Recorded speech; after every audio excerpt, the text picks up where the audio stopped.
marco de la 36ª Feria Internacional del Libro de la Universidad de Guadalajara, a través del Centro Universitario de la Costa Sur, les damos la más cordial bienvenida a el 10º Coloquio Internacional de Biodiversidad, Recursos Naturales y...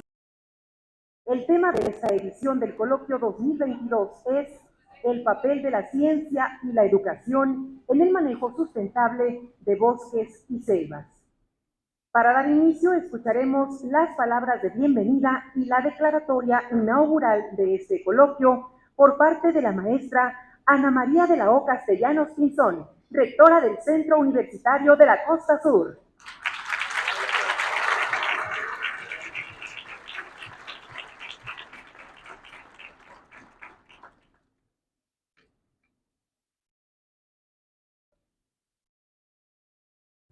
Muy buenas tardes, tengan todos ustedes. Doy la más cordial bienvenida a todos los alumnos, profesores que nos acompañan esta tarde y particularmente a quienes nos acompañan aquí en el Presidium.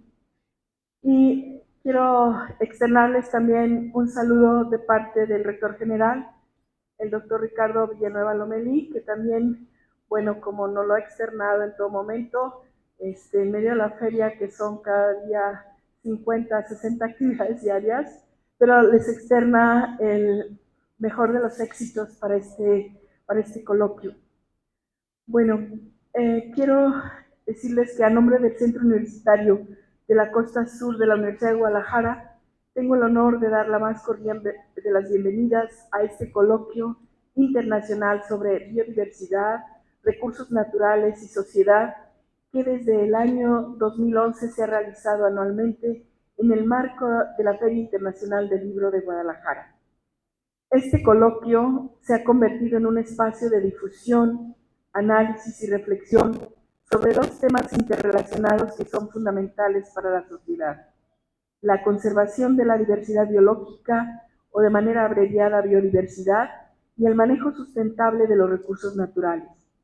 La existencia humana depende de las condiciones ambientales de la biosfera, la capa de nuestro planeta donde existe la vida, y los recursos naturales son la base fundamental que sustenta toda actividad económica.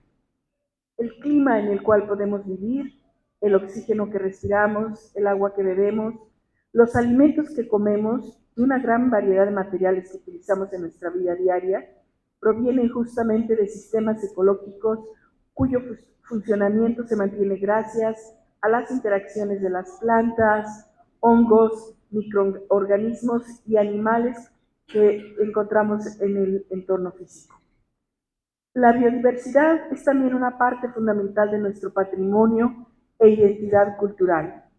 Entender la dependencia humana de las funciones de los ecosistemas, de la biodiversidad y los recursos naturales es literalmente una cuestión vital, especialmente en esta época dominada por la influencia humana a escala planetaria, que ahora es llamada antropoceno.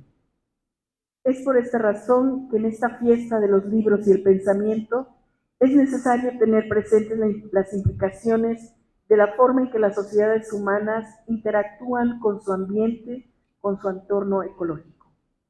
Este ha sido el propósito con el cual se ha organizado este coloquio sobre biodiversidad, recursos naturales y sociedad, en cuyas 10 ediciones anteriores se han abordado distintos temas, desde la conservación y el manejo de los recursos naturales en México, la agroecología y la sustentabilidad de la agricultura y los retos del cambio ambiental global, hasta la relación entre la salud humana y la ecología de las enfermedades infecciosas. Este año, el tema del 11º coloquio sobre diversidad, recursos naturales y sociedad es el papel de la investigación científica y la educación en la conservación de los bosques y selvas.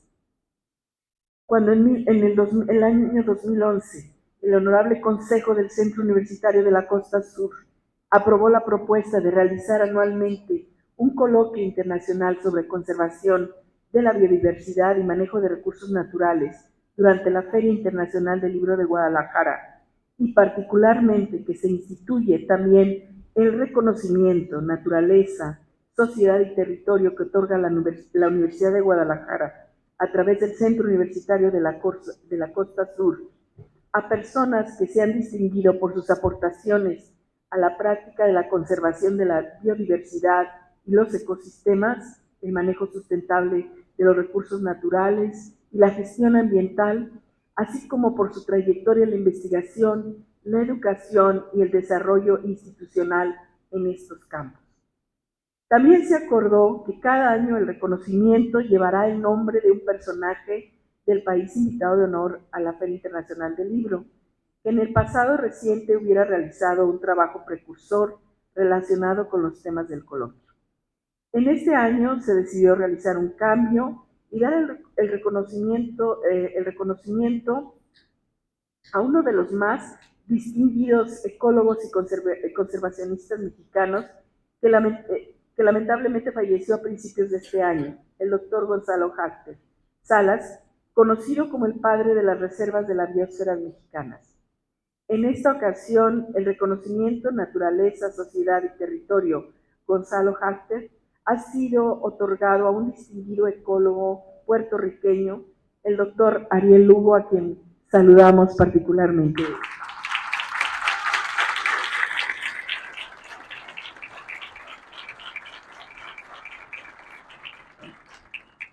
El doctor Ariel Lugo ha realizado significativas contribuciones al conocimiento de los ecosistemas forestales tropicales y a su conservación.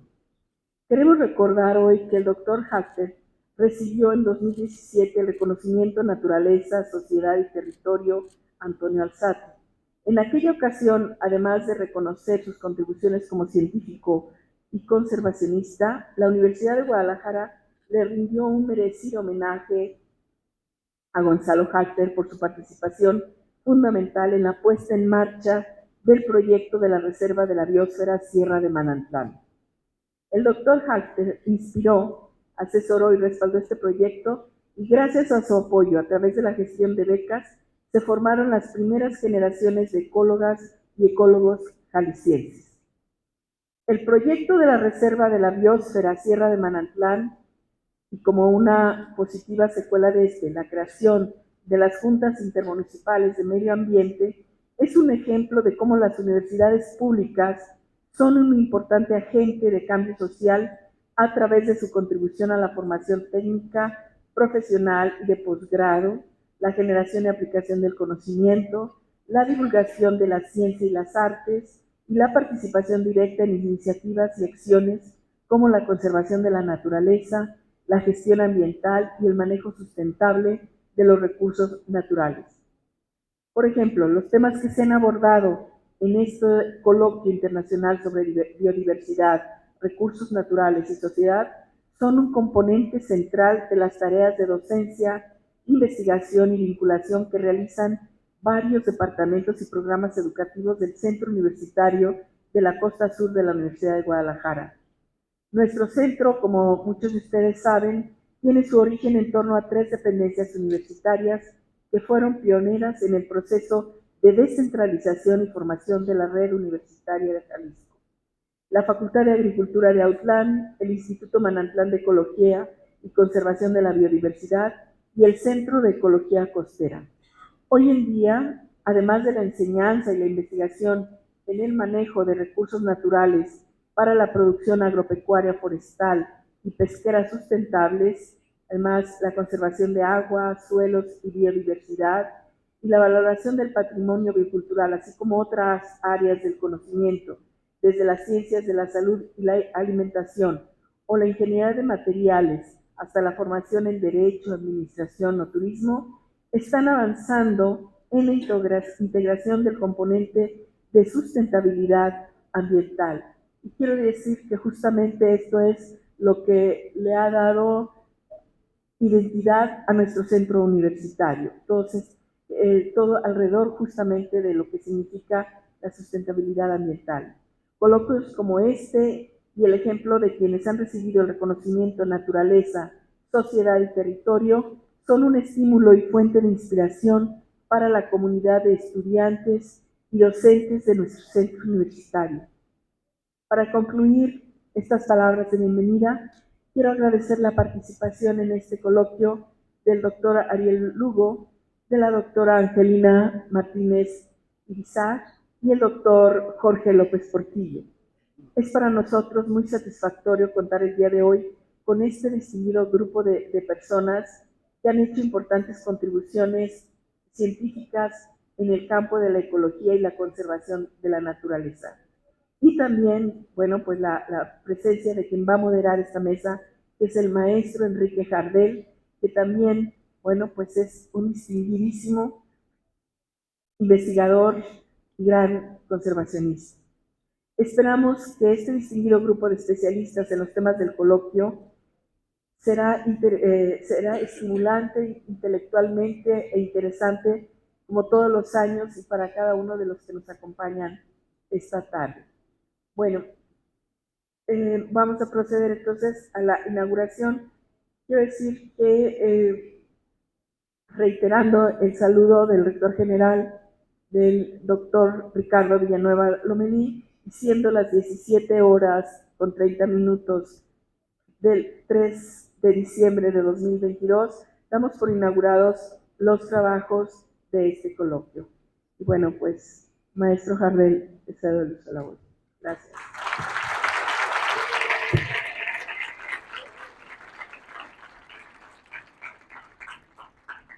Y a continuación cedo el uso de este micrófono al maestro en ciencias Enrique Jardel Peláez, profesor investigador del Departamento de Ecología y Recursos Naturales y director de la División de Desarrollo Regional del Centro Universitario de la Costa Sur de la Universidad de Guadalajara, quien hará la introducción al coloquio y además fungirá como moderador de este evento.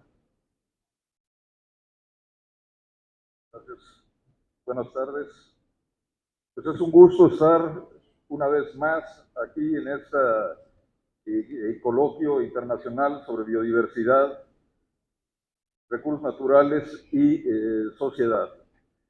Y bueno, ese coloquio es una ocasión muy especial, como lo ha señalado la rectora Castellanos. Hoy recordamos y honramos la memoria de uno de los ecólogos mexicanos más distinguidos, no solo por sus contribuciones científicas, que fueron muchas en campos como la biogeografía, la entomología, el comportamiento animal y el estudio de la biodiversidad, pero sobre todo también porque fue uno de los pioneros de una nueva idea de conservación que surgió hace 50 años. Prácticamente ha transcurrido medio siglo desde que surge el concepto de reservas de la biosfera como un modelo alternativo a una versión de la conservación estática y excluyente de los seres humanos. Pero en esos 50 años, el mundo en que vivimos ha sufrido la mayor transformación ambiental, algo sin precedentes. Vivimos una situación de cambio ambiental a escala global, del cual el cambio climático es una de sus manifestaciones, pero también la pérdida de biodiversidad y en general la alteración de los ciclos biogeoquímicos y otros procesos. Y eso replantea en muchos aspectos los enfoques de conservación para el futuro, ¿sí? Así como fue innovador el concepto de reservas de la biosfera hace 50 años, no podemos seguir pensando en un mismo camino, pensando en esa idea de conservación estática, sino pensar en qué hemos aprendido acerca del mundo que nos rodea, y ahí la investigación y la educación tienen un papel fundamental. Se había planteado como tema en este coloquio justamente hablar de investigación y educación y en el contexto de los ecosistemas forestales que juegan un papel clave en el mantenimiento de los procesos esenciales de la biosfera, de los cuales depende nuestra existencia. Pero quizás vamos a ir un poco más allá en este coloquio con el distinguido grupo de participantes que tenemos aquí. Me permito presentarlos brevemente. El doctor Ariel Lugo, que es científico emérito del Servicio Forestal de los Estados Unidos. Muchos de sus trabajos son referencia obligada para quienes estudian la ecología tropical, cuestiones relacionadas con el manejo forestal, la conservación biológica y la restauración ecológica. El doctor Lugo fue profesor de la Universidad de Florida en Gainesville, en la Universidad de Puerto Rico, trabajó muchos años con el Servicio Forestal de los Estados Unidos y también participó como asesor en comités gubernamentales y pues fue investigador y durante muchos años el director del Instituto Internacional de Taxonomía Tropical. La taxonomía es el manejo o administración de los bosques. Y ese Instituto de Taxonomía Tropical ha jugado un papel fundamental y lo sigue jugando afortunadamente en el conocimiento de la ecología de los ecosistemas de los trópicos. Como decía, es científico emérito del Servicio Forestal de los Estados Unidos y pues agradecemos su presencia esta noche aquí en este coloquio. Un aplauso.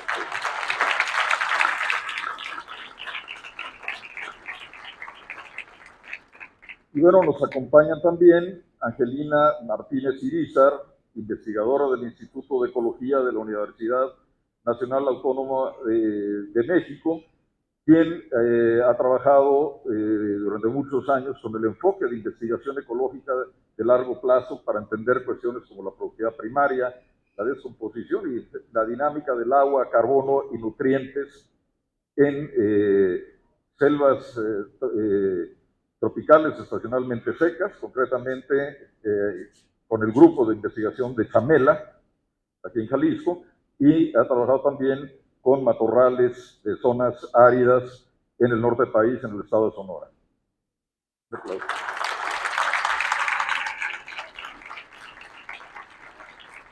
Y está también con nosotros Jorge López Portillo, él es investigador titular del Instituto de Ecología, en Jalapa, Veracruz, y pues ha realizado su trabajo de investigación en dos ecosistemas contrastantes, es un especialista también en ecosistemas de zonas áridas, pero al mismo tiempo trabaja en manglares, y es uno de los mayores especialistas en manglares en México, ha trabajado para conocer su ecología, también para su conservación y restauración. Un aplauso para el doctor López Portillo. Y bien, pues para dar inicio a la parte central de este coloquio, pues se dará la palabra al doctor Ariel Lugo, que nos va a hacer una presentación tratando acerca de los retos de la conservación en esta época que estamos viviendo de la antropoceno. Muchas gracias. ¿Podemos poner la primera diapositiva, por favor?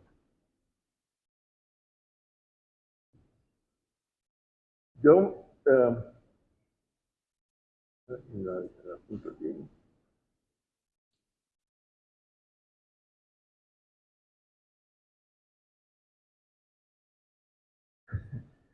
no sé si se ven bien las fotos, pero las fotos no se ven bien. Yo quería primero dedicarles esta presentación a dos grandes ecólogos tropicales. El doctor Gonzalo Hafster, que visitó Puerto Rico en el 1963, cuando yo era 20 años empezando mi educación graduada. Y al doctor Gómez Pompa, que también visitó Puerto Rico ya en el 89, cuando yo era el director del instituto, y con los escritos de Arturo Gómez Pompa y la presentación que nos dio en Puerto Rico en el 1989, mi visión cambió. Mi visión cambió dos veces bajo la influencia de científicos mexicanos. Primero, con Gonzalo Hafster, me enseñó biogeografía. Yo no tenía ni idea de que los continentes se movían. Eso lo aprendí con Gonzalo Hafster y eso le abre a uno un mundo de imaginación sobre la dinámica del planeta. Y con Gómez Pompa, la relación que tiene la gente con los ecosistemas terrestres.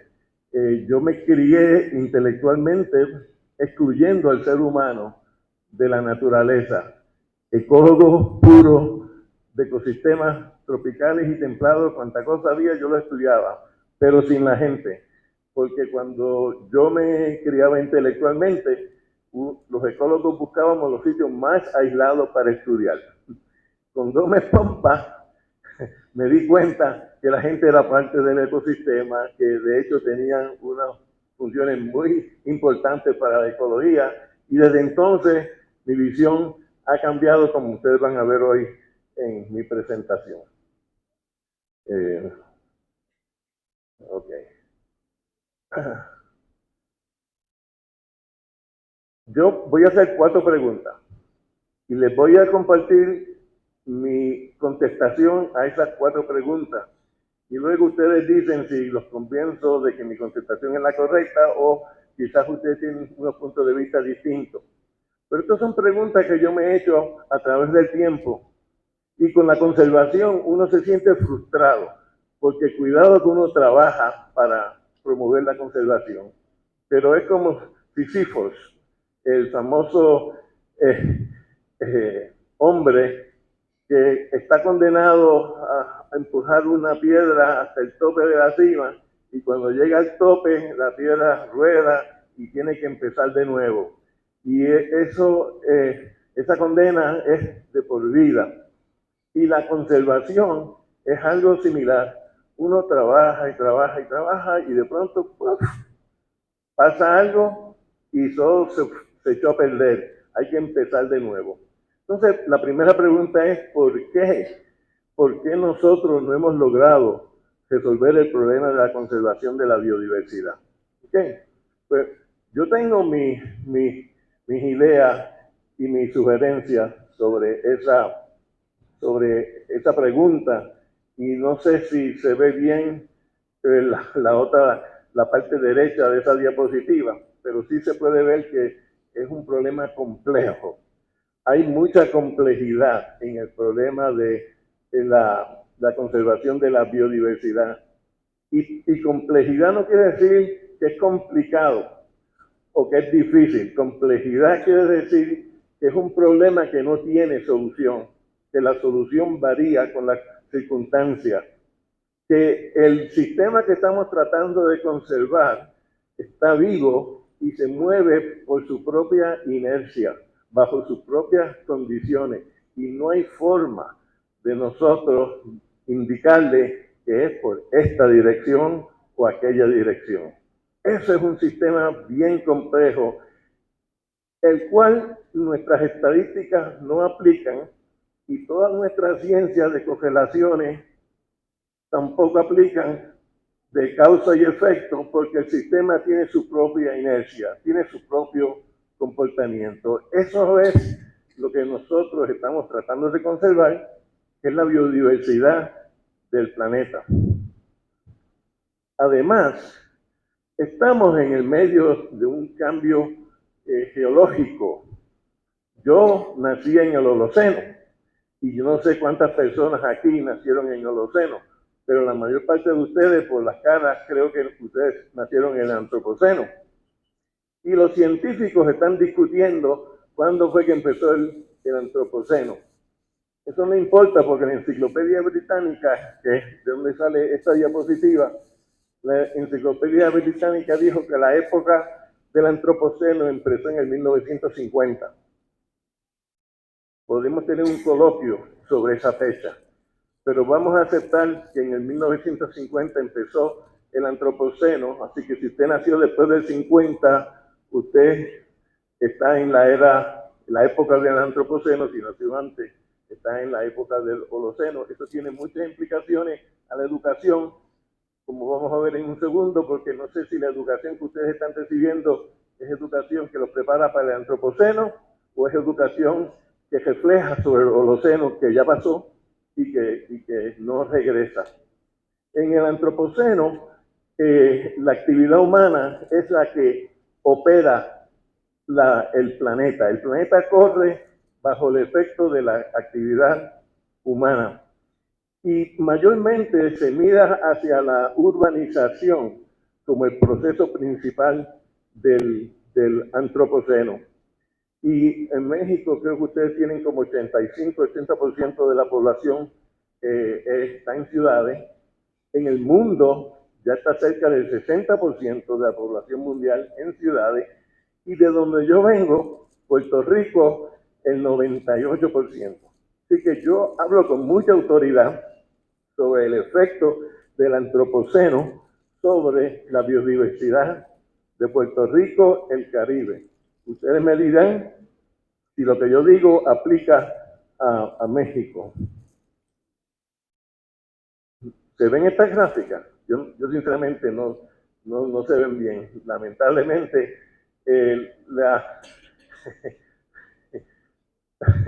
la proyección pues cambia. Pero si pudiesen verla, aquí hay como 40 gráficas de las condiciones en el planeta Tierra, como los gases, los recursos naturales, etcétera. Hay muchos factores del planeta Tierra y a la izquierda hay como 20 gráficas de procesos sociales y económicos, y cuando uno mira estas gráficas, todas suben exponencialmente y le llaman a esto la gran aceleración. Y todas estas gráficas tienen una línea que pasa por el 1950. Y lo que uno observa es que desde el 1950 al presente, todos los procesos del planeta están aumentando exponencialmente. Es la gran aceleración. Y esa aceleración cambia brutalmente las condiciones de vida para la biodiversidad en el planeta. Y con esos cambios son con los cuales nosotros tenemos que lidiar si es que queremos conservar la biodiversidad o las condiciones de vida que nos sostienen a nosotros mismos. Upa. Ahora sí. ¿Se puede dar para atrás una, por casualidad? Bueno, eso lo puedo hacer yo. Miren, ¿lo ven?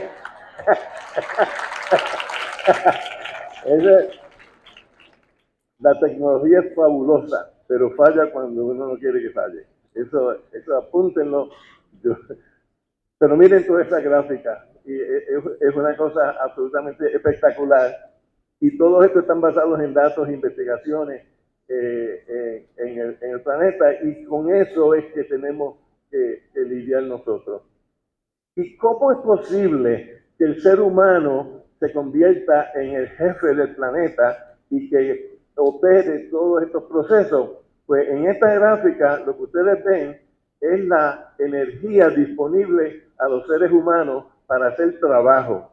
Y estas 4 barras son todas las energías que entran al planeta. Está la energía del sol, la termal, la mareal y la energía fósil. Fíjense que la energía fósil es mucho más potente en cantidad que las otras 3. Y de hecho, si ustedes suman las otras 3, no llegan a la energía fósil. La energía fósil le permite al ser humano, tiene una energía concentrada y podemos hacer mucho trabajo con poco esfuerzo, y es lo que le permite al ser humano dominar el planeta, porque el planeta antes de la energía fósil estaba corriendo con la solar, la mareal y la geotermal. Ahora el planeta corre con la energía fósil. ¿Y quién controla la energía fósil? Nosotros.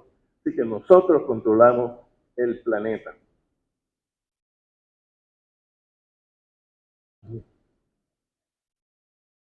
Entonces nos permite hacer cosas como esta. Cuando usted coge una clase de ecología y le enseñan el mapa de los biomas del planeta, uno ve los bosques tropicales y los templados y el ártico, etcétera, los grandes desiertos. Pero eso es idealizado, eso es ciencia pasada. La ciencia moderna con satélite de alta resolución le permite a uno ver exactamente qué es lo que hay en este mundo. Y uno puede cuantificarlo a la hectárea. Y lo que ustedes están viendo aquí es el mapa de los usos actuales en la superficie de nuestro planeta, que ya no se llaman biomas, se llaman antromas, porque el ser humano está influenciando todos los usos. Y las estadísticas a mano derecha de la diapositiva, creo que el 40% ya están bajo uso directo del ser humano, el 37% son ecosistemas noveles, voy a hablar de eso en un segundo, los ecosistemas noveles, y el 23% es lo que nosotros pensamos que es salvaje, que el ser humano no ha tocado todavía. Solamente el 23%, ¿ok? 23% de toda la superficie del planeta. Eso es lo que el ser humano logra hacer quemando combustibles fósiles. Y entonces la biodiversidad de todos estos sistemas depende de la actividad humana. Y por eso ya yo digo que no se puede hacer ecología en ausencia de considerar la actividad humana. Y lo que nosotros hablamos ahora es de sistemas sociales, ecológicos y tecnológicos. SETs, sociales, ecológicos y tecnológicos. Porque los sistemas, hoy en día, el ser humano, la tecnología humana está interactuando estrechamente con la parte ecológica. Y para ser buen ecólogo hay que entender las fuerzas sociales y tecnológicas que afectan los sistemas que nosotros estudiamos. Ya yo voy a tener esto bajo control. Ahora bien, hay tres procesos que están marchando a la vez y no podemos confundirlos.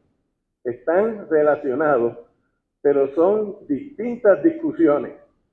Uno es el antropoceno y la urbanización, que es lo que vamos a estar hablando bastante hoy, ¿no?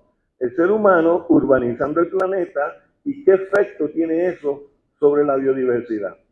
Pero hay otra discusión paralela, que es la maduración y posible colapso del estilo de vida basado en el petróleo, porque nosotros somos una civilización de petróleo, y si se nos acabase el petróleo, pues veremos a ver qué nos puede pasar. Eso lo voy a discutir en un segundo.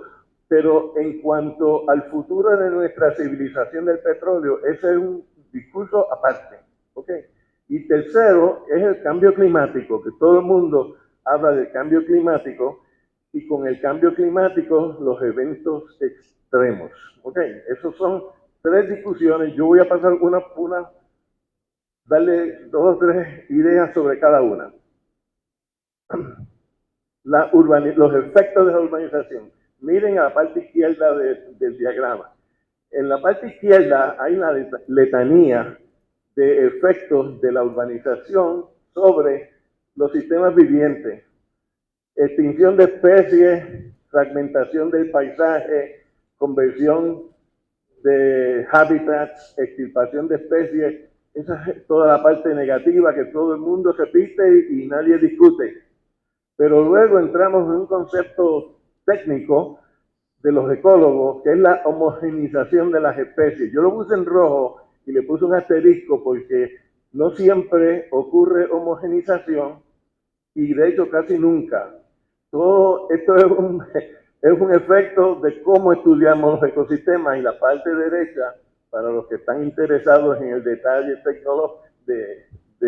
detalle ecológico, generalmente lo que hacen los ecólogos es que van a una ciudad, hacen una lista de especies en la ciudad, y van a otra ciudad, hacen una lista de especies en la otra ciudad, y van a la ruralía y hacen listas de especies, y notan que las listas de especies se repiten en las ciudades, y como se repiten las listas de especies, dicen, esto es lo mismo, hay homogeneización de las especies. Pero uno no puede llegar a esa conclusión haciendo listas de especies. Hay que hacer estudios de comunidades, de la distribución de las especies, y el índice de Jacquard, que es el que usa la mayor parte de las personas, no distingue entre las especies. Entonces, es posible tener dos ciudades con la misma lista de especies, pero distintas comunidades de plantas, con distintos efectos ecológicos. Y eso lo hemos hecho en Puerto Rico con bastante detalle. Ahora, sigan leyendo hacia abajo, y estos argumentos que están debajo quizás no se discuten tanto, pero que son igualmente veraces. O sea que yo no voy a leer, porque yo no me sé de esto de memoria. La ciudad crea nuevos hábitats, favorece a especies introducidas, porque los hábitats son nuevos y son nuevos para las especies nativas. Entonces las introducidas entran a las ciudades. La ciudad es donde ocurre la innovación social, ecológica y tecnológica. Allí donde nosotros avanzamos el pensamiento y donde avanzamos las potenciales soluciones, gracias. Las soluciones a los problemas a los que nos enfrentamos. La diversidad genética y de especies aumenta en la ciudad, créanlo o no, porque la ciudad es un sitio donde la evolución se acelera. Y nosotros, por ejemplo, hacemos estudios de los lagartijos en algunas ciudades de Puerto Rico, y los lagartijos que vienen del campo y entran a la ciudad, a 2 o 3 generaciones ya se comportan distintos y empiezan a desarrollar adaptaciones a las superficies de las ciudades. O sea que la ciudad es un sitio de evolución y de innovación, diversificación del paisaje y donde aumenta la productividad. Esas cosas que yo acabo de leer son positivas, ¿verdad?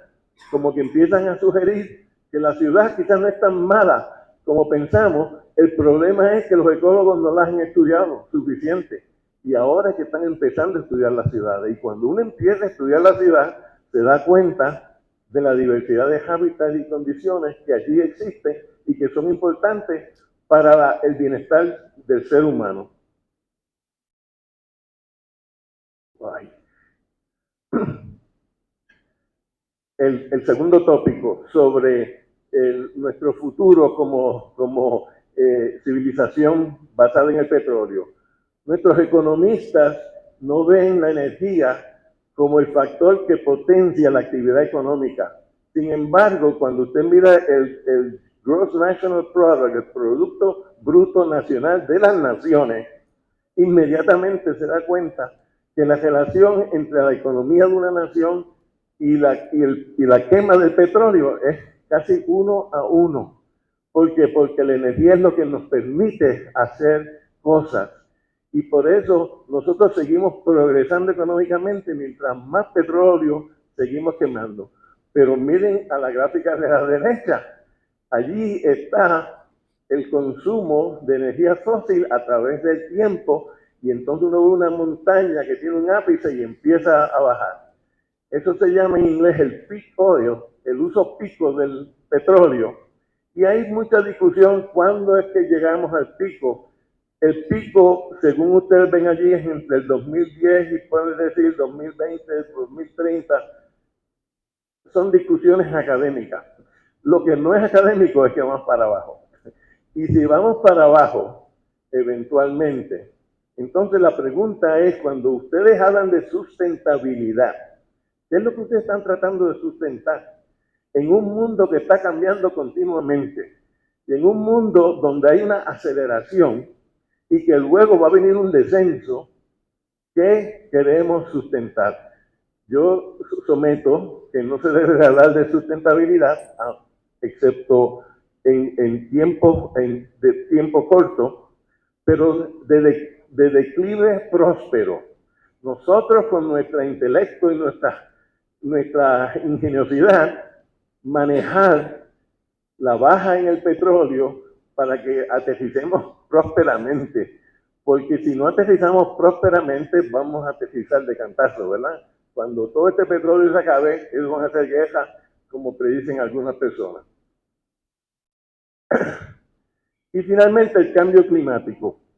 Miren, los ecólogos empezaron a estudiar los disturbios a los ecosistemas recientemente. Yo les diría, por poner una fecha, vamos a decir que en los años 80. Antes de los años 80, los ecólogos no se preocupaban por el cambio climático ni por los disturbios. porque todos estudiamos sistemas complejos más o menos en estado estable. Pero desde el 80 para acá, cuando se empieza a estudiar los disturbios y los eventos extremos, nos damos cuenta que hay dos tipos en la mano izquierda: las perturbaciones antropogénicas, que son causadas por el ser humano, y las perturbaciones no antropogénicas, que son causadas por los sistemas ecológicos sin intervención del ser humano. Esas perturbaciones antropogénicas favorecen las especies introducidas y las perturbaciones no antropogénicas favorecen las especies nativas. Un error que cometemos es tratar de poner especies nativas donde no pueden crecer, porque es lugar para las especies introducidas, son sistemas noveles. El cambio climático es una incertidumbre en el medio, porque el cambio climático incluye el factor antropogénico y el factor no antropogénico. Y entonces allí hay una sinergia brutal entre las perturbaciones antropogénicas, las no antropogénicas y el cambio climático, y todo eso incide en la biodiversidad. ¿Cómo responde la biodiversidad? Pues la biota y el paisaje están en transición, porque están siendo bombardeados con disturbios, y el que se queda quieto perece.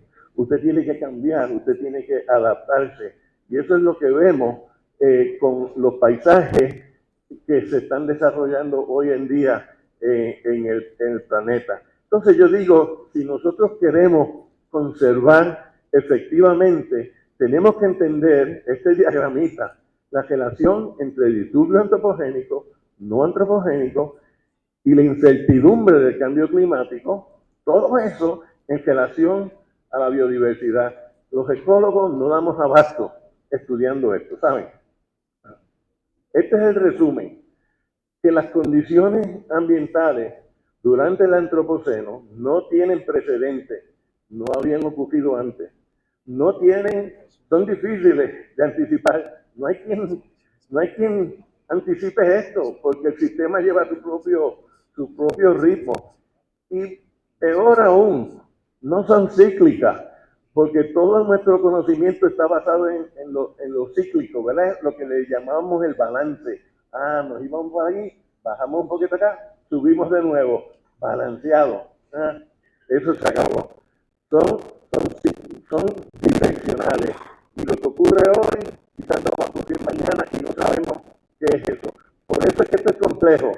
O sea que no es fácil hacer conservación en el Antropoceno sin entender las condiciones a las cuales nos estamos enfrentando. Así, mi segunda pregunta, eso fue mi contestación de por qué no hemos resuelto el problema. Mi segunda pregunta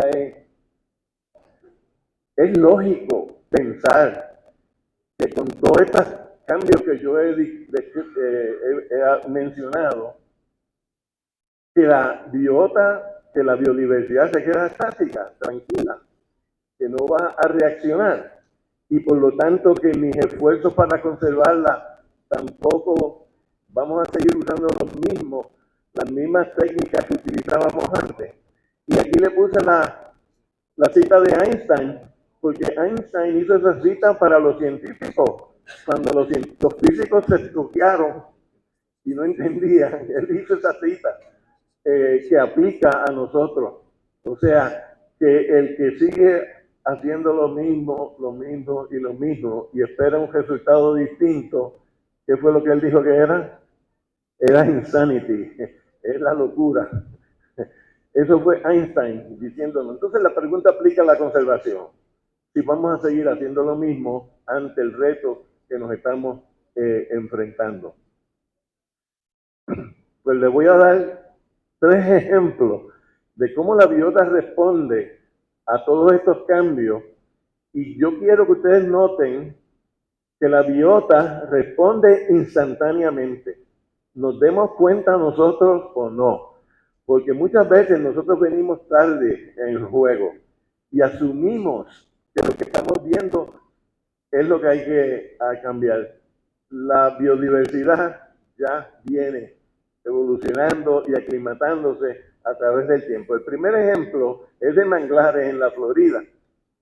Miren que entre el 40 y el 94, los manglares en la Florida se movieron 3.3 kilómetros tierra adentro, con un aumento en el mar de 10 centímetros. Eso está blindado, como decimos en Puerto Rico. Eso es un estudio absoluto. Eso es cierto. Los manglares hoy en día están corriendo hacia el norte. Los manglares están acabando en Luisiana, subiendo por el río Mississippi, y por la costa del este, en Brasil. Donde quiera que los manglares estaban enfrentados a heladas, que ya no reciben porque hay calentamiento, no reciben tanta helada, y el mar sube, pues vamos pies adentro, y se están moviendo. Los manglares llevan mucho tiempo respondiendo al cambio climático. La otra gráfica, a mí me encanta la otra, porque la otra viene de Europa, y son árboles que se sembraron al final del siglo XVIII, y árboles que se sembraron al principio de este siglo. Y fíjense, lo que está en el eje de la Y es el crecimiento, la productividad a través del tiempo. Que los árboles que se sembraron antes del antropoceno, pues aumentaron su crecimiento y se estabilizaron. Pero los que sembraron después, cuando ya el antropoceno estaba en acción, fíjense que crecen mucho más rápido. Y a eso le llaman la fertilización del dióxido de carbono. O sea, el dióxido de carbono que tiramos a la atmósfera también fertiliza los árboles, ayuda a la fotosíntesis y el crecimiento es más rápido. Eso es otro ejemplo de la biota, la biodiversidad, respondiendo sin que uno se dé cuenta. Tiene que venir un científico para medirlo, para darme a entender. Y este, que es mi tercer ejemplo, esta es la cobertura de sistemas naturales o los sistemas históricos en el planeta a través del tiempo, y ustedes ven en azul, son los sistemas históricos, los biomas que veíamos en la clase de ecología hace mucho tiempo. Pero lo rojo representa los sistemas que están sustituyéndolo, que son los sistemas dominados por el ser humano, que están bajo uso humano. Lo que yo quiero llamar la atención es lo que llaman la cuña violeta, que son los sistemas noveles. Los sistemas noveles responden a las condiciones del antropoceno, pero no fueron agenciados por el ser humano. El ser humano crea las condiciones y estos sistemas noveles es la respuesta de la biota a las condiciones que hemos creado. Y yo me dedico a estudiar sistemas noveles en Puerto Rico, donde tenemos muchos estudiantes haciendo estudios sobre esto. Y aquí tienen una lista de cosas que hacen los sistemas noveles. Estos sistemas tienen la misma estructura que los históricos. Usted envía un sistema novel y si no conoce las especies, no sabe si es novel o histórico. Eso es interesante. Son jóvenes porque empezaron hace poco. En el caso de Puerto Rico, los sistemas noveles lo que tienen son 60, 90 años máximo, ¿verdad? Como son jóvenes, no tienen los atributos de sistemas maduros. Cometemos el error de pensar que todos estos sistemas se evalúan con las reglas de los sistemas maduros. Eso no es así, porque para ser maduro hay que ser joven. Y los jóvenes tienen distintas características que los viejos, ¿verdad? Y entonces eso tiene que ver con la productividad y tiene que ver con muchas cosas que tenemos que respetar, porque si los acabamos, pues no vamos a llegar a ser sistemas maduros. Funcionan como los históricos, pero a distintas velocidades. Promueven la regeneración de especies nativas porque muchas veces están dominados por especies introducidas. Y predominan en paisajes fragmentados y urbanos, y en muchas ocasiones en lugares donde especies nativas no pueden crecer. En San Juan, el gobierno los está tumbando todo el tiempo, pero estos sistemas siguen generando hasta que se le acabe el presupuesto del municipio.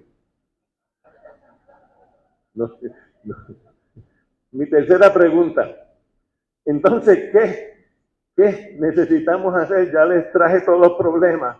Vamos a las potenciales soluciones, a ver si están de acuerdo. Aquí una lista larguísima.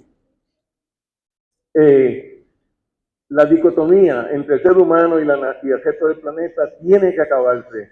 Nosotros somos parte de la naturaleza, no somos anormales. Así que cada vez que usted pone el hombre contra la naturaleza, ese pensamiento holocénico. En el antropoceno, iguales. ¿Ok? Y hay que entonces reconocer que tenemos una función y tenemos algo que hacer. El discrimen contra las especies. Nosotros evaluamos las especies si nos gustan o no nos gustan, si son bonitas o no son bonitas, si son endémicas o no son endémicas, de dónde vinieron. Eso está chévere, pero eso no es motivo para formalmente un gobierno ir contra las especies introducidas, porque ¿quién no puede decir que esas especies son las respuestas al antropoceno? O sea, están ocurriendo cambios que hay que pensar que son respuestas genuinas al antropoceno, y cuando nosotros vamos en contra de esas especies y tratamos de forzar las nativas, entonces estamos virando para atrás. Vamos hacia el Holoceno y eso no es competitivo, no es adaptativo. Incorporar los procesos ecológicos, hay que respetar la sucesión, porque los procesos ecológicos tienen lo que se llaman autodiseño. La naturaleza tiene la habilidad de desarrollar combinaciones de especies que tienen éxito. Así que tenemos que respetar esa sucesión y no ir, como hacen muchos, arrasan lo que hay y empiezan de nuevo. Pérdida de tiempo, gasto innecesario, quizás no funciona. Así que el autodiseño. Hay que pensar a largo plazo, porque los procesos toman tiempo, y los principios de sistemas complejos, mire, los sistemas complejos, que es con lo que estamos bregando, eso es una ciencia aparte, una ciencia de sistemas. Esa ciencia hay que enseñarse a la juventud. Los jóvenes que van a vivir en el antropoceno tienen que entender sistemas complejos, porque ahora mismo estos sistemas complejos están siendo sujetos a soluciones del Holoceno que no funcionan.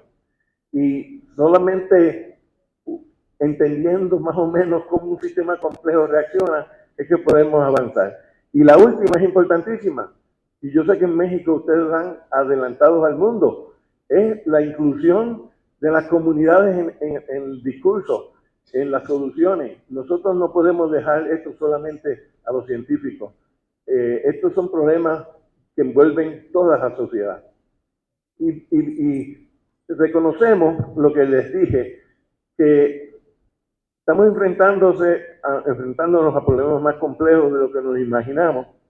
Y estos sistemas sociales, ecológicos, tecnológicos son enormemente complejos, pero en ese contexto es que se da la ecología hoy en día. Y el cambio fundamental es hacia la panarquía. Piensen que ahí yo digo, primero, revisar el pensamiento de los docentes. ¿Qué sirve y qué no sirve? Hay muchas cosas que sirven, ¿sabes? Que no digan que el Hugo vino y dijo que había que votar todo el libro de texto. No, ahí hay mucha información valiosa, pero hay mucha que no aplica. Hay que ser discriminatorio. Pero la idea del balance, miren, borren eso de su lenguaje, porque ya no hay tal cosa como balance, todo es direccional, todo es cambiante. Es una forma de pensar distinta. Los humanos como parte y no aparte. Y entonces entender que estos eventos extremos, a pesar de lo que diga el gobierno después que pase el huracán María por encima de Puerto Rico, eso es un evento que es social y tecnológico tanto como no antropogénico. Y el ser humano tiene mucho que ver con estos eventos. Sí, ya me están acabando el tiempo. Voy a seguir porque yo sé que me dijeron que no hablará mucho. Esa es mi última pregunta. Mi última pregunta es, ¿cómo vamos a hacer todas estas cosas? Pues miren, ahí tengo un jefe mío cuando yo trabajaba en Washington, en la oficina del presidente Carter, él era el director de la agencia, y él pensaba como pensábamos todos nosotros. Miren, tenemos 30 años de investigación y la ciencia va a resolver estos problemas. Porque la ciencia, uno siempre asume que si yo traigo el conocimiento y se lo hago disponible a las personas envueltas, pues que ellos van a seguir el conocimiento. Eso no es cierto. Él lo que concluyó fue que el egoísmo, la avaricia y la apatía eran los problemas. No era la falta de ciencia. Y entonces dice, pero los científicos nosotros no podemos hacer eso no nos toca a nosotros. Quiere decir que no lo podemos hacer solos. El problema de la conservación en el antropoceno es un problema social, es de toda la sociedad. Y por eso yo pienso, y estoy terminando con la modalidad mexicana de las reservas de la biosfera de Gonzalo Hafter, cuando yo me graduaba y empecé a trabajar, esta idea de la reserva biosférica era un avance enorme, porque dejaba que el ser humano fuese parte. Pero en los Estados Unidos, de donde yo vengo, el ser humano todavía se mantenía fuera del core. Y aquí en México, pues se desarrollaron estos 4 principios, que es la modalidad mexicana, que le da clase al resto del planeta. Porque en el antropoceno, esto es precisamente lo que necesitamos. Y yo no lo voy a leer porque se me acabó el tiempo, pero me imagino que ustedes conocen el trabajo de Gonzalo Hafter, pero lo que él estaba proponiendo era lo correcto. Entonces, ¿qué hemos aportado nosotros los puertorriqueños a esto? Una sola cosa pude encontrar para eso de enseñarle otros aspectos, y es a través de la investigación. Aquí tienen ustedes el mapa de la Reserva Biosférica de Luquillo, que es donde yo trabajo, en Puerto Rico, y la Reserva Biosférica, ustedes ven, y la parte superior izquierda es donde están los píxeles bien rojos densos, ¿verdad? Ese es el core, ahí donde está lo que queremos conservar tradicionalmente. Pero a medida que uno va hacia la periferia, a todo lo largo y lo ancho alrededor de la reserva biosférica, hay más y más y más ciudades y áreas urbanas, etcétera. Entonces miren esos mapas son súper interesantes. Esos mapas son la distribución de aves, de anfibios, de reptiles y de especies sobre el espacio en la reserva biosférica de Luquillo. Y cuando uno mira la reserva, uno se da cuenta, miren el de las aves, si solamente protegemos el core, las aves se quedan fuera, no hay tanta ave allí dentro, ¿verdad? Es cierto que con los anfibios tenemos muchas, pero con todas las especies, al considerar todas las especies, que es el del medio, uno nota que todas las tierras tienen biodiversidad y que la biodiversidad, si la vamos a utilizar, si es funcional, etcétera, hay que conservarla. Y por eso, a lo de Gonzalo Hafter, yo añadía que el nuevo paradigma valora todas las tierras y todos los organismos. Las principales herramientas para que eso sea así es la adaptabilidad de los sistemas sociales, ecológicos y tecnológicos, porque estos sistemas se adaptan. Si no se adaptan, no sobreviven.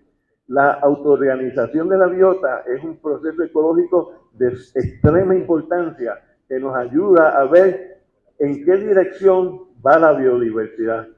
La creatividad, el tesón y la colaboración de la gente, ya ustedes lo encontraron aquí en México, en Puerto Rico, nos dimos cuenta después del huracán María, sin la gente, el gobierno no puede. Y el entendimiento basado en la ciencia y el conocimiento. Entendimiento necesitamos, la ciencia sí, pero también el conocimiento no científico, porque el conocimiento viene de todos lugares. Así que les doy las gracias por la atención y les digo que cojan su futuro.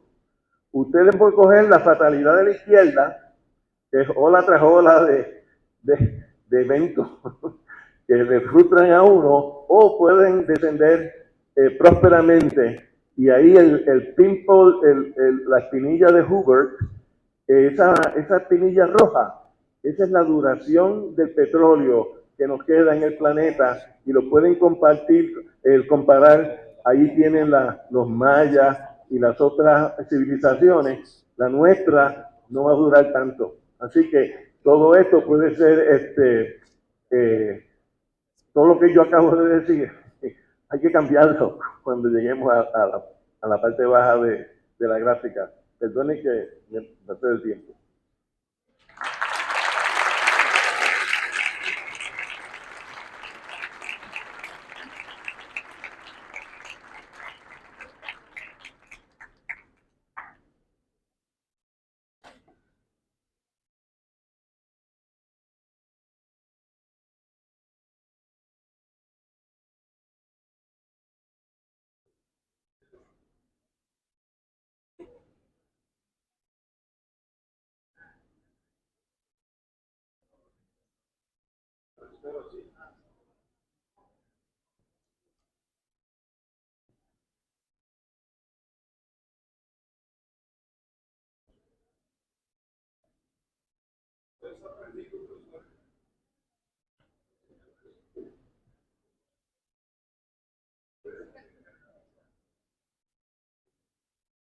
¿Ahora sí?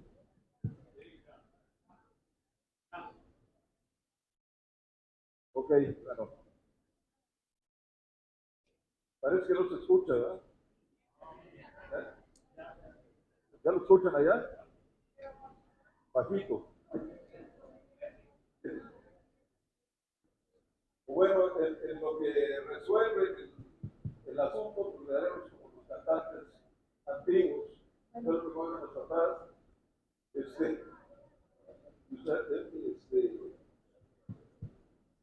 Bueno, parece que esto sí. Bueno, bueno, sí andamos algo colgados con el tiempo, pero sin duda es interesante escuchar a Ariel Lugo y podríamos pasarnos más tiempo aquí, si no es que nos corren luego del salón. Pero creo que esas 4 preguntas pues, nos plantean todo un tema, toda una serie de temas para una discusión bastante amplia sobre eso. ¿Sí?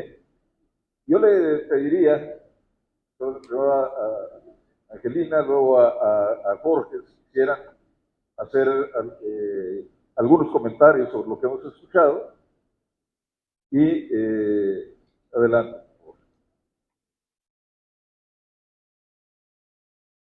Muchísimas gracias y buenas tardes a todos. Es un gusto estar aquí, doctor, es un lujo para mí estar aquí en compañía con ustedes. Pues los temas que nos presenta el doctor son extremadamente relevantes, como una reflexión que ya tenemos que hacer, estoy completamente de acuerdo con él. Me brinca un poco, doctor, la idea de que estamos trabajando sitios aislados para estudiar y entender cómo funciona la naturaleza.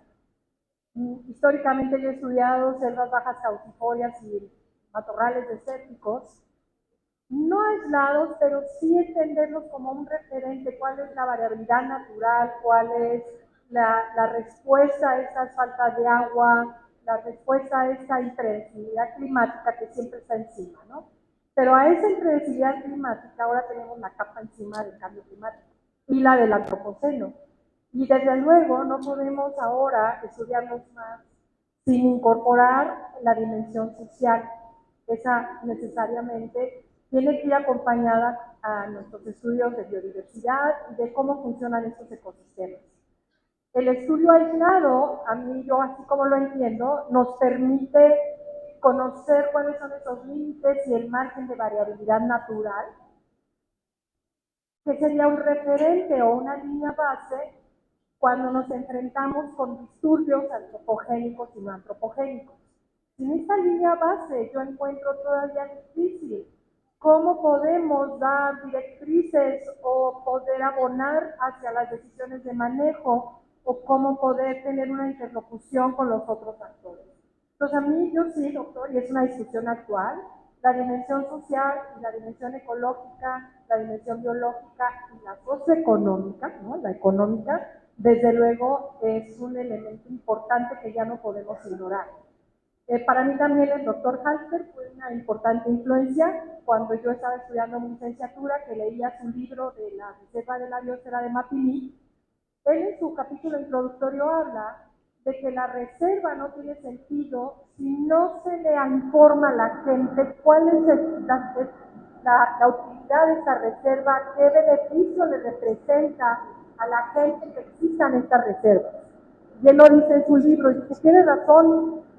Si no le damos sentido a la gente y a las comunidades hacia afuera de las reservas, de cuál es el valor de las reservas, el valor de conservar la biodiversidad, los servicios que se derivan de las funciones de esta biodiversidad, y no trasladamos esto hasta la sociedad, pues entonces los que estamos aislados somos los científicos, ¿no?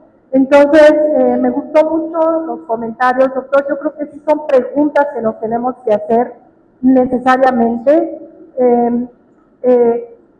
súper relevantes, porque hemos fallado. Yo creo que porque nos falta mucha interlocución, también porque con otros actores, y porque nos falta traducir mucha de la información científica que tenemos hacia los tomadores de decisiones. sentarnos a discutir entre diferentes disciplinas nunca es fácil y tenemos que aprender a que pues, todos estamos en el mismo barco y que aquí la capa del cambio climático global y del antropoceno, pues nadie estamos exentos de que algo nos pueda realmente pasar, ¿no? Por último, solo les quiero comentar una experiencia. En Sonora hay una reserva de protección del jaguar, que es una reserva privada. Y una iniciativa muy importante que ha tenido mucho éxito es que además de las varias cientos de hectáreas que tienen, como 73,000 hectáreas, han incorporado a todos los ejidos alrededor de la reserva en un programa que se llama Viviendo con Felinos, y les pusieron cámaras trampa de observación y por cada imagen de un animal que es capturado en sus trampas, les dan un premio. Entonces, incorporar a las personas en el valor de la protección, en este caso del jaguar, que en Sonora alcanza el límite de su distribución norteña, ha permitido mantener las poblaciones viables de jaguar y la gente ya ve al jaguar de otra forma. Ya el jaguar no se acerca a sus predios a cazar sus animales domésticos porque se ha tratado de incorporar en la iniciativa de conservación a la gente.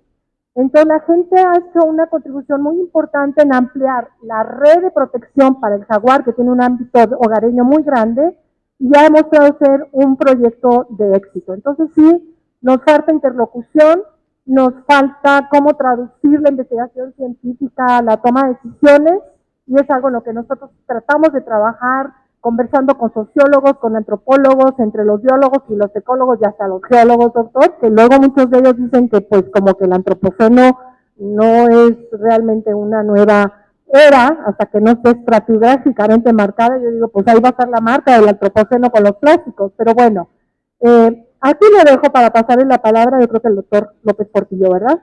Gracias.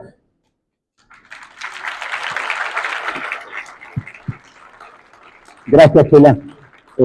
Es para mí un gusto inmenso tener a Ariel Lugo aquí, porque Ariel Lugo escribió junto con Snedeker un artículo que se llamó, bueno, fue una revisión de Ecology of Mangroves, la ecología de manglares, que sentó un precedente impresionante para todo el mundo, para todos los que estudian manglares, y de hecho la zonificación que ellos plantearon ahí, con base en condiciones ecológicas, condiciones hidrológicas, condiciones geomorfológicas, todavía se sigue usando. Estamos hablando de 1974. Eso es una aportación trascendente. Entonces, muchas gracias por eso. Y también tengo el honor de pertenecer al Instituto de Ecología, el INECOL, que fue fundado por Gonzalo Hafter. Entonces yo aprendí de Gonzalo Hafter, trabajando precisamente en la Reserva de la Biosfera de Pinacate, haciendo todos los estudios bases con el doctor Ezequiel Escurra, para convertir eso en una reserva de la biosfera, ¿no? Entonces ese martillito en el yunque de la modalidad mexicana de la reserva de la biosfera, y el hecho de que se puede hablar de una zona núcleo, una zona de amortiguación de amortiguamiento y una zona de usos múltiples, pues nos dimos cuenta que aunque en el mapa se pueden poner así en circulitos, hay un gradiente entre eso, y ya hay comunidades que activamente están trabajando ahorita en la zona núcleo, de ganadería o cualquier otro uso. De manera que sí tenemos más bien un esquema integrado. Entonces, en ese sentido, pues tiene mucho más sentido la nueva contribución del doctor Ariel Lugo ahorita con estas 4 preguntas que son impresionantes. La gente que trabaja, como Luis Zambrano, que está trabajando precisamente en zonas urbanas, también se trata de trabajar con ecosistemas que están siendo modificados por desarrollo urbano y sobre todo ya sabiendo cómo es que esos sistemas funcionan. Por ejemplo, cómo la hidrología es una forma de comunicación de este ecosistema y cómo se van bloqueando las vías hidrológicas, y esto fragmenta los ecosistemas, los convierte en unidades que van evolucionando de manera independiente cada una de ellas, y también pues rompe con el patrón general y lo convierte en algo mucho más puntual, ¿no? En los manglares, en mi caso, también estamos viendo ya lo que es el efecto del cambio climático en la República Mexicana. Por ejemplo, en las lagunas de Atasta y Pom, en la zona costera se ha retraído, la línea costera, más de 300 metros. Entonces, de haber tenido una playa de 300 metros, esa playa está ahora en los manglares y los manglares están erosionando en la orilla, y también está habiendo igual un avance de los manglares tierra adentro. Pero junto con el avance de manglares noveles hacia adentro, está habiendo mortalidad de los manglares que están en el frente. Entonces sí estamos teniendo una progresión de los manglares tierra adentro que pues no sabemos hasta dónde va a llegar, porque depende desde luego de la geomorfología.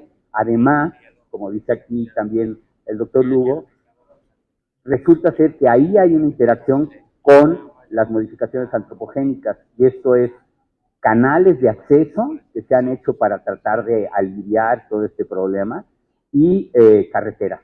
Las carreteras nos atraviesan, a veces nos cuadriculan los manglares, y entonces tenemos grandes áreas de manglar, por ejemplo, 100, 200, 300 hectáreas muertas, con un patrón geométrico, que es precisamente el hecho de que se interrumpieron los flujos hidrológicos en todos lados. Entonces, pues todo lo que dice el doctor Ariel Lugo, ahorita en este momento lo estamos viviendo en México. Yo me quedo ahí para seguir.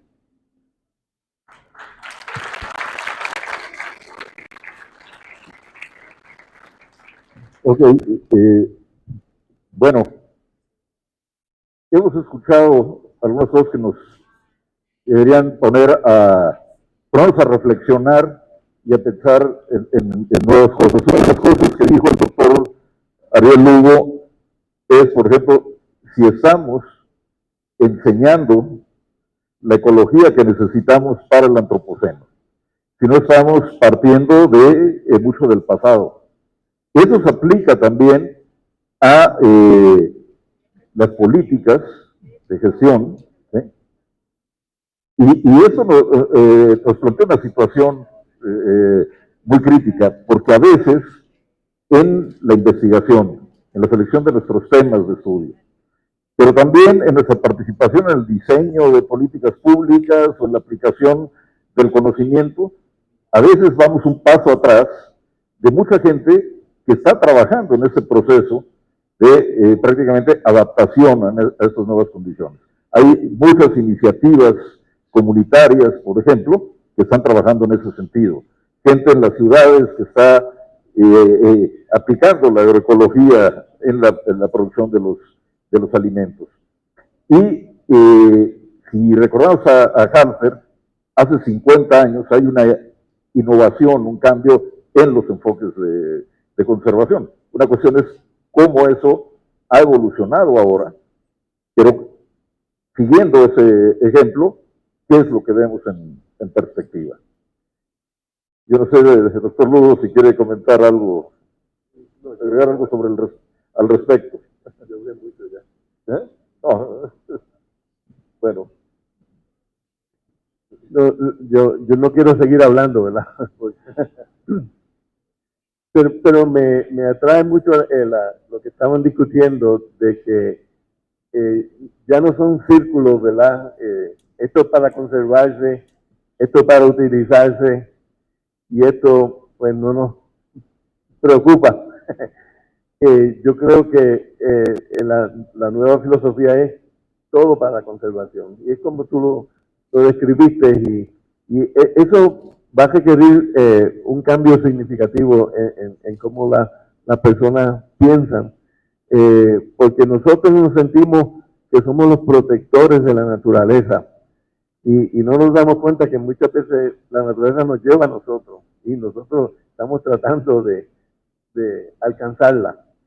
Y yo pienso que si tenemos la educación correcta, la formación correcta, pues podemos entonces abordar la naturaleza en sus propias, con sus propias reglas, y no ser tan en la retaguardia. No creo que vayamos al frente, porque yo creo que los sistemas naturales tienen su propia dirección.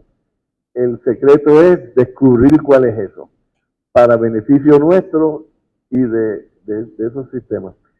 Y yo no sé si eso se puede enseñar en la universidad o no. Ya yo no soy profesor, pero yo pienso que los cursos tienen que cambiar radicalmente y los libros de texto también. Es un buen reto. No sé si quieren agregar. Estamos un poco apretados por el tiempo, pero porque, comentario. Bueno, también para mí es un gusto, doctor. Yo me acuerdo cuando estaba haciendo mi doctorado, que leí un trabajo del doctor Lugo, muy importante, donde hicieron una primera revisión de la comparación entre los bosques tropicales lluviosos y los bosques tropicales secos. Yo estaba haciendo mi doctorado y dije, bueno, aquí es donde nos están tratando de aterrizar y de entender cómo son todos esos comparativos entre ecosistemas contrastantes, ¿no? Y por supuesto más adelante todos los trabajos del doctor. Es un gusto estar aquí. Me gustaría mucho comentar su observación de la pregunta 2. Dice, nuestras estrategias de conservación necesitan revisión, ¿no? Sí necesitan revisión, pero los principios ecológicos pues son los mismos, ¿no? Son los fundamentales que tenemos que entender, cómo están estructuradas las comunidades, cómo funcionan los ecosistemas, cuáles son las interacciones bióticas, los límites de tolerancia, cómo responden las especies a los disturbios. Pero ahora hay un tema muy interesante de que se habla de ese cambio de que tenemos que hacerlo de otra manera, es incorporar el enfoque biocultural. Es decir, todo el conocimiento tradicional de los grupos indígenas, que en México son muchísimos, y que tienen un conocimiento ancestral de sitios protegidos, de sus sitios ceremoniales, de que leen la naturaleza, que saben cuándo sembrar, cuándo no sembrar, muy empírico, que yo creo que es un conocimiento que tenemos que ya incorporar en nuestras decisiones de nuestros esquemas de conservación. No los podemos dejar a un lado, y todo el enfoque biocultural yo creo que es un tema importante que tiene que estar en los cursos, ¿no? Claro, y ellos no tenían prejuicio con los sistemas, sino adaptaban su forma de vida al sistema en el cual vivían. Nosotros tenemos la tendencia de empezar de nuevo, quitarlo todo, y yo creo que esa es la diferencia. Bueno, ahora con nuestros nuevos trabajos de restauración de manglares, hemos encontrado que muchas veces los pescadores, la gente que vive al lado de los manglares, no entra a los manglares, no los conoce. Y entonces, ahora que están trabajando en ellos, se dan cuenta de la importancia de estos ecosistemas, y aparte hacen extensivo eso hacia el resto del núcleo familiar. Entonces, eso también es fundamental. Es una parte que es muy necesaria, el trabajo con las comunidades mano a mano, siempre trabajando con ellos. Generalmente lo que se busca son el liderazgo dentro de la comunidad, y la comunidad tiene que ser constructiva. Por ejemplo, en nuestro caso, en la restauración de manglares, definitivamente las mujeres son mucho mejor organizadoras. Y entonces lo que sucede es que funciona muy bien. Y además, la forma en la que se invierte el dinero es diferente. Las mujeres lo invierten en piso firme, lo invierten en uniformes para los hijos, y los hombres, pues no. Pues no.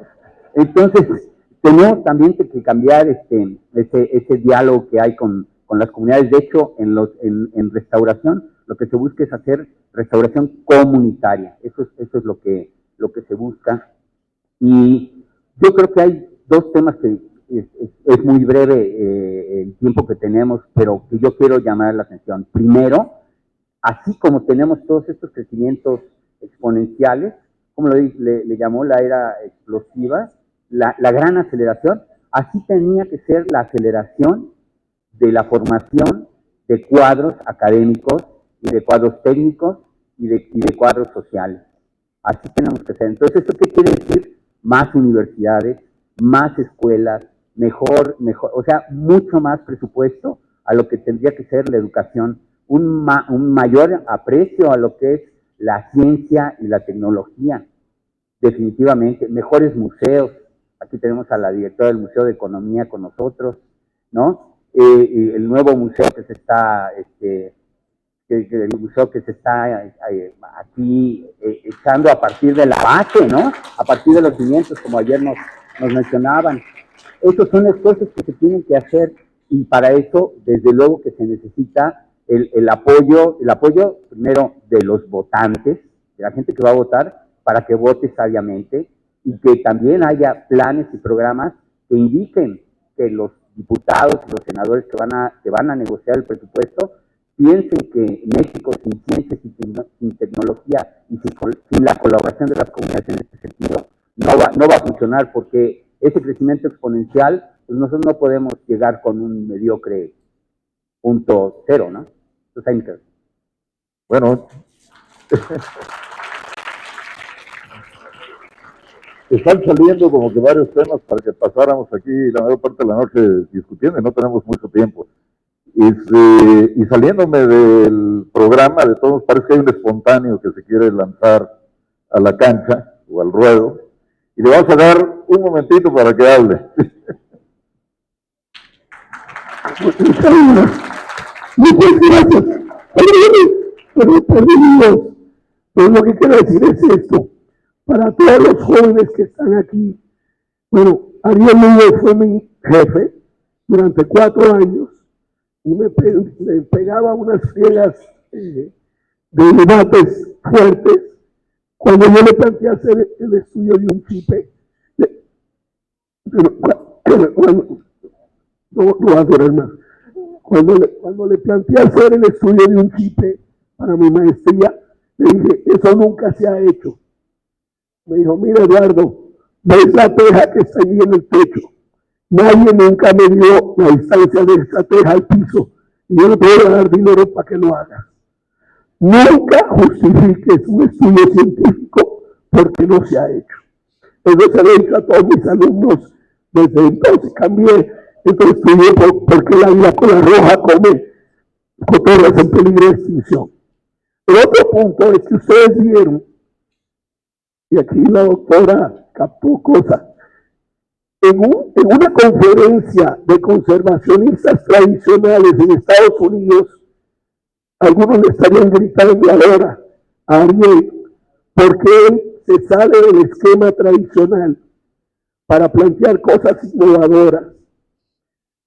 No todas estoy yo de acuerdo tampoco, pero el punto es que el museo está planteado en la lógica que él planteó ahora. Y ojo, porque Black Lives Matter y después All Lives Matter es racista, y aquí lo pudieron usar así, similar, pero lo platicamos en la comida, en la cena. Pero mi punto es, hablamos con Gonzalo Hafter justo antes de que nos cortaran el presupuesto, y Gonzalo Hafter estaba contentísimo que el museo se había desarrollado bajo el modelo conceptual de reservas de la biosfera. El primer museo que se plantea no como otro museo, sino como una reserva de la biosfera, con los principios que nos acaba de decir el doctor Lugo. Lo último que digo, en los libros clásicos de texto de aquellos años 80, ponían un argumento, Ariel Lugo contra Richard Myers. ¿Verdad? Y era Richard Myers, conservacionista tradicional, como a mí me criaron, y Lugo con unas visiones que parecían que se salían, y sin embargo, él ahorita es el conservacionista que ha salvado más naturaleza en Puerto Rico que cualquier otra persona, a pesar de sus ideas iconoclastas y revolucionarias.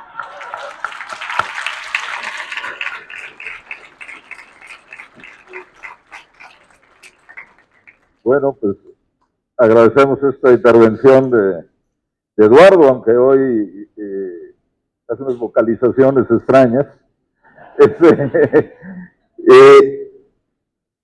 Y bueno, el tiempo nos empuja, pero yo creo que aquí lo más importante, al final de cuentas, de estos coloquios es sembrar ideas, ¿sí? Empezar un proceso de discusión sobre las cosas que se vierten aquí, que han sido muy importantes. Sin ánimo de hacer unas conclusiones, pero apuntando algunos temas que creo que son clave. Y recordando a Gonzalo Halper, cuando escribe acerca de la modalidad mexicana de reservas de la biosfera, hace años, algo que se empieza a desarrollar, les decía, hace 50 años, en UNESCO, están hablando de algo que cambiaba las cosas porque se estaba hablando primero de participación de distintos actores. Hay distintos actores involucrados en la tarea de conservar y aprovechar de manera racional los recursos. Lo decía el doctor Lugo, los científicos no pueden solos, claro que no pueden solos, los políticos tampoco pueden solos. Esto es una tarea que involucra a múltiples actores. Ese era el primer punto de la modalidad mexicana. Y la otra cuestión era diseñar la investigación atendiendo las cuestiones locales, desde luego con la perspectiva global, pero había un cuestionamiento a la pertinencia de la investigación. Muchos temas pueden ser interesantes, pero quizás no todos son tan pertinentes en un contexto dado. Lo tercero, lo podríamos replantear ahora como crear nuevos arreglos institucionales, nuevos mecanismos de gobernanza para el trabajo de conservación. Y lo tercero era pensar en estas reservas como parte de una estrategia global. Pero había un quinto punto que de todos modos estaba implícito ahí en los trabajos de Harper. Las reservas eran un lugar de aprendizaje que debían de trascender sus límites, justamente para crear algo nuevo conforme las cuestiones, el contexto va cambiando. Y hay dos cosas que remarcó el doctor Ariel Lugo, que tenemos que quedarnos como un tema de reflexión. Uno es pensar en términos de la complejidad. Y la otra cuestión fundamental es abandonar nuestras ideas de control de la naturaleza, de áreas de preservación estáticas, de una restauración que es la vuelta al pasado, y pensar más bien en términos de adaptación a un mundo que está cambiando y en el cual creemos que la ciencia y la educación tienen un lugar muy importante para tratar de hacer ese mundo mejor. Y desde luego que, y podremos seguir hablando mucho de eso, se tocó un tema. Se necesita que se reconozca el valor que tiene la ciencia y la educación ante ese nuevo oscurantismo que estamos viviendo, ese desprecio a la ciencia, a la tarea educativa, a la función de las universidades, que muestran pues gobernantes obtusos, que no entienden unos el valor de la universidad, o que les preocupa lo que decía en otro coloquio Ezequiel Ezcurra. La ciencia es un refugio de personas en libertad, y a los poderosos les molesta la gente que piensa de manera crítica.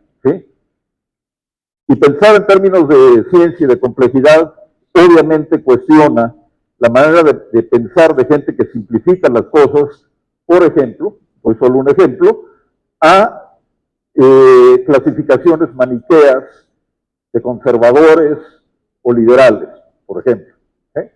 El mundo es más complejo que eso, y necesita la discusión y el análisis que se da en el seno de las universidades. Y con eso, perdón por haberme alargado, pues cerramos esta parte del coloquio. Ha sido muy poquito, pero espero que esta fue una discusión más amplia, y pasamos a algo que es importante, que es la ceremonia de entrega del reconocimiento naturaleza, sociedad y territorio. No. Pues Sí, les pedimos por favor conservar sus lugares para disponernos a la realización de esta ceremonia de reconocimiento Sociedad, Naturaleza y Territorio Gonzalo Halster. Les pedimos por favor unos momentos para condicionar este momento esperado, este momento especial.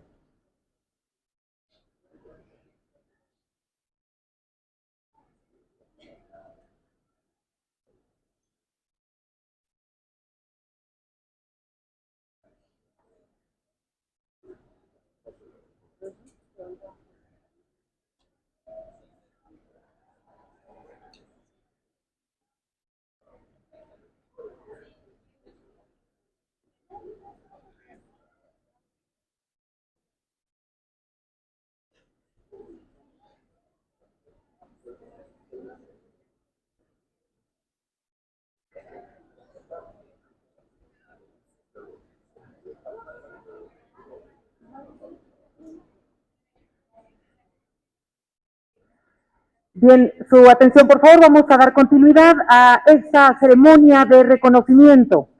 Para dar inicio a este reconocimiento que se entrega el día de hoy, reconocimiento Sociedad, Naturaleza y Territorio Gonzalo Halster al doctor Ariel Lugo. Agradezco y destaco la presencia de la representante del rector general de la Universidad de Guadalajara, doctor Ricardo Villanueva Lomelí, la maestra Ana María de la O. Castellanos Pinzón.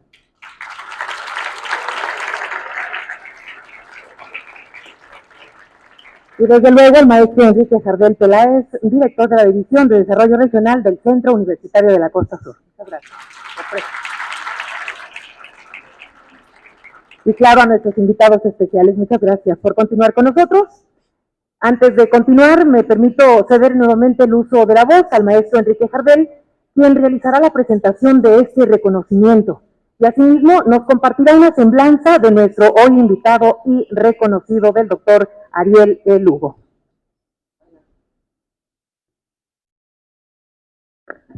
Gracias. Algo breve sobre lo que significa este reconocimiento, naturaleza, sociedad y territorio. ¿Sí? Esto se entregó por primera vez en 2011. ¿Sí? Y ha sido una parte importante de este coloquio, la cuestión de reconocer a personas que no solo se han distinguido por su trayectoria científica, ¿sí?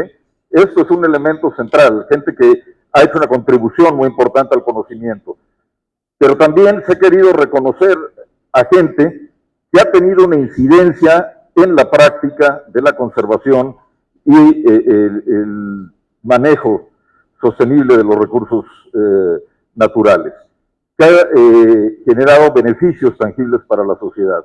Y una de las cuestiones importantes es también, para las personas que han recibido este reconocimiento, su papel en la construcción de instituciones. En la construcción de instituciones que han permitido desarrollar la investigación, que han permitido desarrollar la enseñanza y que han empujado adelante en las políticas que tienen que ver con la gestión de la biodiversidad, del ambiente, de los recursos naturales. Ese ha sido el caso de Gonzalo Halster, que hace unos años, en 2016, recibió ese reconocimiento que hoy lleva su nombre. El reconocimiento Naturaleza, Sociedad y Territorio Gonzalo Halster es este galardón que otorga la Universidad de Guadalajara a través del Centro Universitario de la Costa Sur al doctor Ariel Lugo. Y me permito muy brevemente hacer una reseña curricular.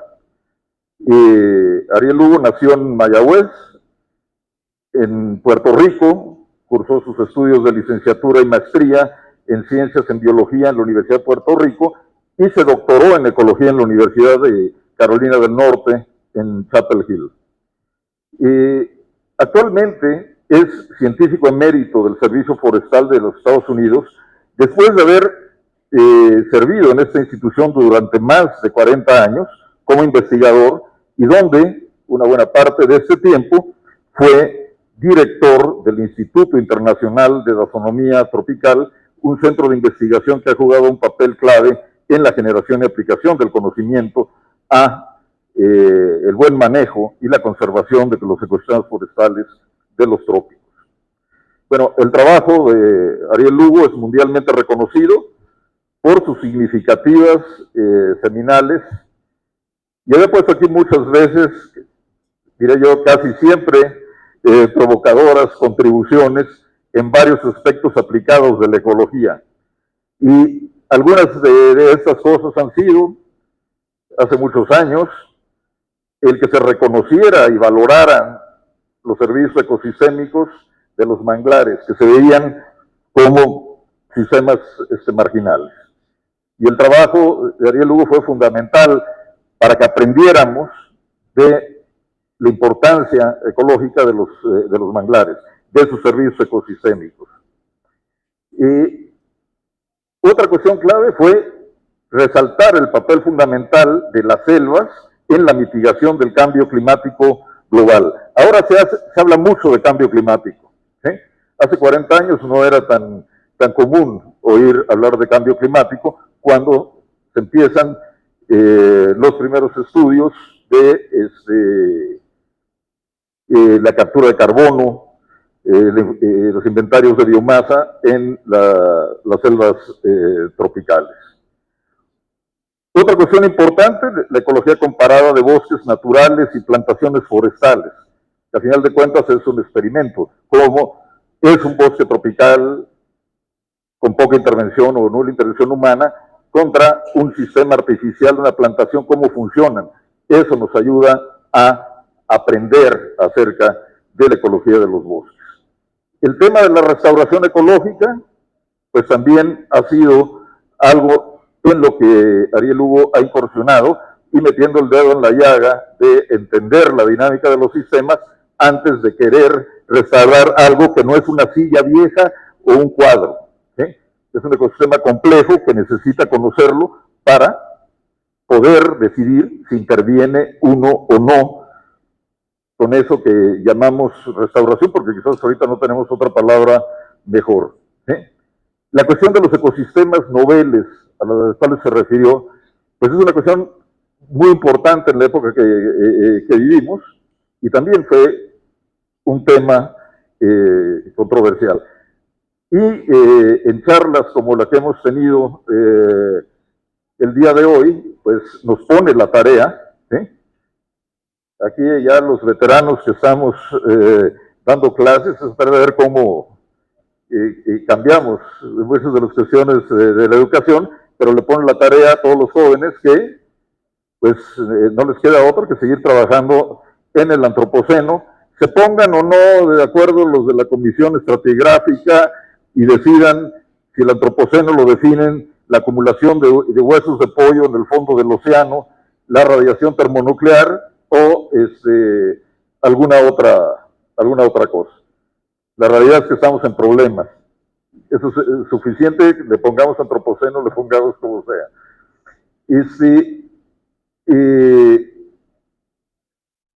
Bueno, además de su trabajo científico, Ariel Lugo ha publicado alrededor de 550 trabajos, y muchos de ellos son referencia obligada para los que estudian ecología, manejo forestal, conservación biológica en América Latina, especialmente.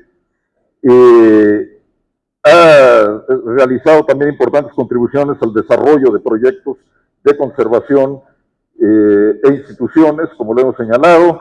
Es editor de muchas de las revistas más importantes, como Conservation Ecology, Forest Ecology and Management, Restoration Ecology. Ha recibido reconocimientos como científico distinguido del Servicio Forestal de los Estados Unidos, y sería largo hacer toda la lista de los premios y reconocimientos que ha recibido, entre ellos el de Héroe Forestal por los premios de bosques para las personas de las Naciones Unidas. Es miembro vitalicio de la Sociedad Ecológica de América, miembro honorario de la Asociación de Biología Tropical, y bueno, este año la Universidad de Guadalajara pues otorga al doctor Ariel Lugo este reconocimiento, naturaleza, sociedad y territorio, que lleva el nombre de Gonzalo Halster. Gracias.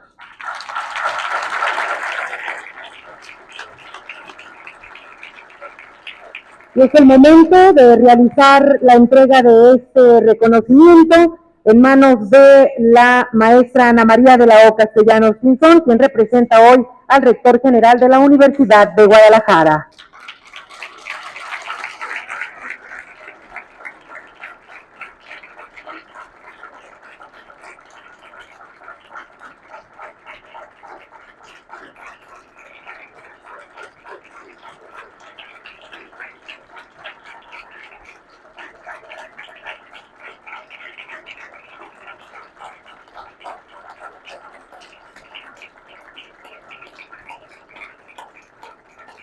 La Universidad de Guadalajara, el Centro Universitario de la Costa Sur, otorgan el presente reconocimiento Naturaleza, Sociedad y Territorio Gonzalo Halster a Ariel Lugo por su destacada contribución al conocimiento, conservación y aprovechamiento sostenible de los ecosistemas forestales. Guadalajara, Jalisco, 3 de diciembre del 2022, firma la maestra Ana María de la O Castellanos Pinzón, rectora del Centro Universitario de la Costa Sur. Muchas felicidades por este reconocimiento bien merecido. Felicidades.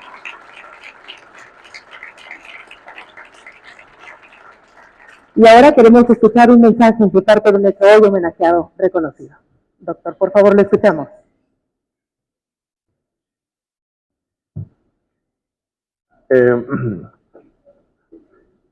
Como les dije, hace 60 años, yo era un estudiante de posgrado de 20 años y en mi primer curso, el profesor Gonzalo Halster vino a darnos una clase sobre biogeografía.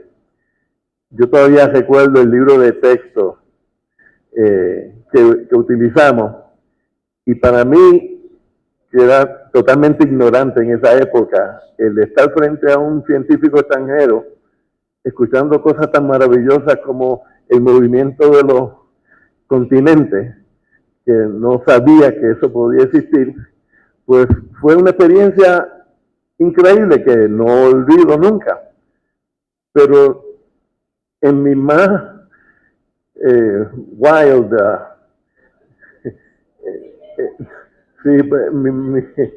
en mi loca imaginación, me hubiese imaginado que el premio que recibo hoy llevaría el nombre del profesor 60 años después. Y esto es increíble para mí.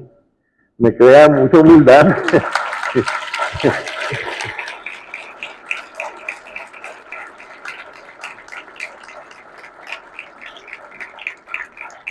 Y le doy las gracias del corazón. Gracias.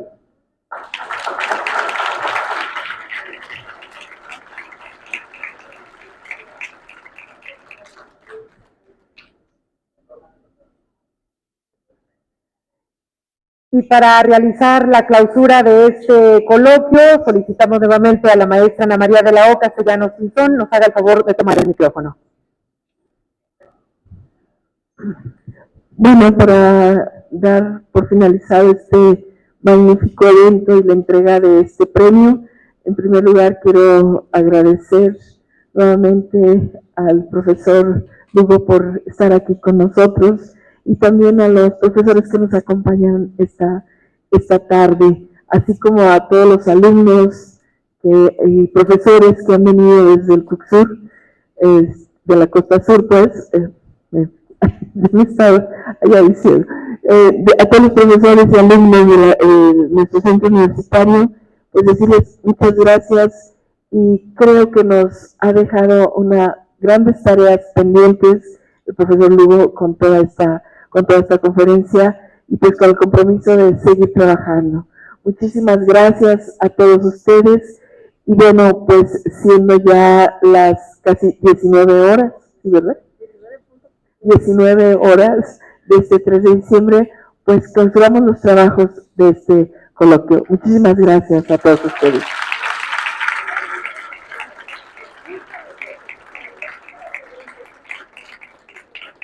Agradecemos a las autoridades universitarias, personalidades que nos han acompañado, a todas y todos ustedes su presencia. Deseamos encontrarnos, por supuesto, en el 12º coloquio en la próxima edición de la FIL 2023. Por su asistencia, muchas gracias.